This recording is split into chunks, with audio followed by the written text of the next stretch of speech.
Chapitre 26. Comme la neige en été, et la pluie pendant la moisson, ainsi la gloire ne convient pas à un insensé. Comme l'oiseau s'échappe, comme l'hirondelle s'envole, ainsi la malédiction sans cause n'a point d'effet.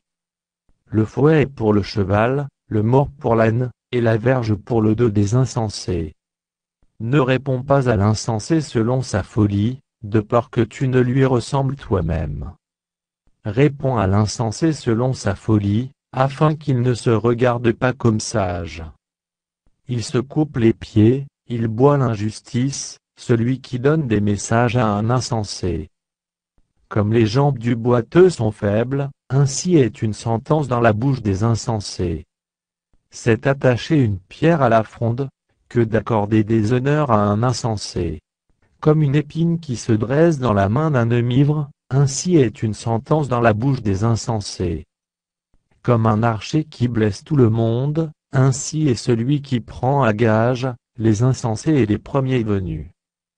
Comme un chien qui retourne à ce qu'il a vomi, ainsi est un insensé qui revient à sa folie.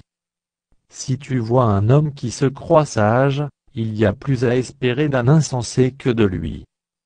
Le paresseux dit il y a un lion sur le chemin, il y a un lion dans les rues. La porte tourne sur ses gonds, et le paresseux sur son lit. Le paresseux plonge sa main dans le plat, et il trouve pénible de la ramener à sa bouche. Le paresseux se croit plus sage que cet homme qui répond avec bon sens. Comme celui qui saisit un chien par les oreilles, ainsi est un passant qui s'irrite pour une querelle où il n'a que faire. Comme un furieux qui lance des flammes, des flèches et la mort. Ainsi est un homme qui trompe son prochain, et qui dit n'était-ce pas pour plaisanter? Faute de bois, le feu s'éteint. Et quand il n'y a point de rapporteur, la querelle s'apaise. Le charbon produit un brasier, et le bois du feu, ainsi un homme querelleur réchauffe une dispute. Les paroles du rapporteur sont comme des friandises, elles descendent jusqu'au fond des entrailles. Comme des scories d'argent appliquées sur un vase de terre, ainsi sont des lèvres brûlantes et un cœur mauvais.